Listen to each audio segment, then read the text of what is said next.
मित्रहो नमस्कार, मी अजिंक्य दुर्गुडे. मी स्वतः लिहिलेली कथा ही वाट जरी वळणाची आपल्यासमोर सादर करतोय. वेळ सकाळी 10:10:30ची. आळोखे पिळोखे देत भैयासाहेब निद्रेतून वास्तव जगात प्रवेश करते झाले. रात्रीच्या कार्यकर्त्याच्या बड्डे पार्टीची तंद्री अजून डोळ्यावरून उतरायची होती. तेवढ्यात त्यांना अचानक आठवलं, चायला आज अतिवृष्टी पीडित भागाचा दौरा नियोजित होता. तसं त्यांनी बेडवरूनच त्यांचे PS सांगकामेंना फरमान सोडलं. तयारी झाली का सगळी? लगेच निघायचंय. मिस्टर सांगकामेंनी चष्मा सावरत सगळं तयार असल्याचं सांगितलं. सगळी तजवीज झाल्यावर भैयासाहेबांची स्वारी दैनापूरकडं त्यांच्या 2.5 कोटींच्या रेंज रोवरमध्ये मार्गस्थ झाली. जेमतेम निम्मा प्रवास झाला असेल. तसं मिस्टर सांगकामेंनी ठरल्याप्रमाणे भैयासाहेबांच्या हातात ठेचा आणि बाजरीची भाकर सोपवली. आता भैयासाहेबांच्या अभिनयाचा कस लागणार होता.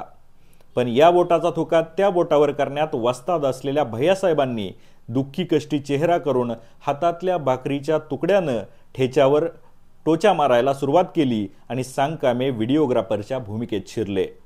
व्हिडिओ तयार करून एडिट करून तो यूट्यूब, इन्स्टा, फेसबुकवर अपलोड करण्यात मिस्टर सांगकामे यांनी विलक्षण चपळाई दाखवली. प्रसंग दुसरा.